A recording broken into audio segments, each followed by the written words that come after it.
Expliquez-nous, Nicolas. Les députés espagnols viennent d'adopter une loi pour faciliter le changement de sexe à l'état civil. L'Espagne va devenir le pays d'Europe où ce changement sera le plus simple. Oui, la loi espagnole va permettre à chacun de changer de sexe sur ses papiers d'identité sur une simple demande à la mairie. Il faudra juste renouveler la demande 2 fois pour éviter les décisions sur un coup de tête. Mais pour le reste, il ne sera plus nécessaire de passer devant un tribunal, ni d'avoir commencé un traitement médical, ni même d'avoir commencé à changer d'apparence. Bref, il n'y a plus de conditions, plus rien à justifier.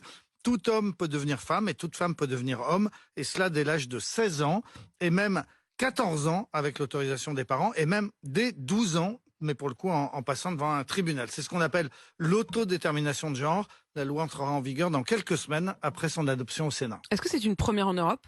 Alors presque, mais pas tout à fait. Le Danemark, depuis 2014, accorde aussi le droit aux personnes transgenres de changer de sexe presque aussi facilement. L'Écosse s'apprête à voter un texte identique. Jusqu'à présent, la loi britannique permettait de changer de sexe en fournissant un certificat médical pour attester de ce qu'on appelle une dysphorie de genre, c'est-à-dire une souffrance liée au fait de ne pas se sentir dans son genre officiel. En Écosse, donc, cette obligation va disparaître. Une simple déclaration permettra d'obtenir un nouveau certificat de naissance. Cette loi ne fait pas l'unanimité.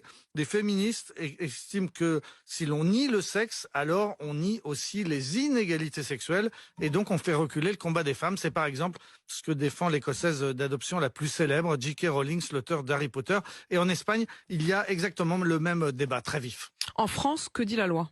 Alors en France, on peut changer de prénom et de sexe, mais à plusieurs conditions. La première, c'est qu'il faut être majeur.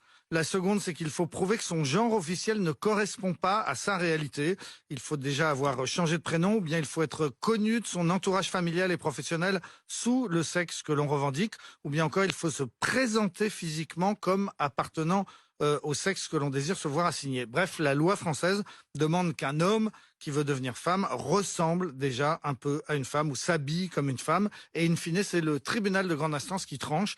En revanche, depuis 2016, il n'est plus nécessaire d'avoir commencé un traitement médical ou un traitement hormonal. Ces traitements qui, eux, sont accessibles à tous, y compris aux mineurs. Voilà, c'est le paradoxe. La loi encadre le changement d'état civil, mais elle n'encadre pas le changement de sexe physique.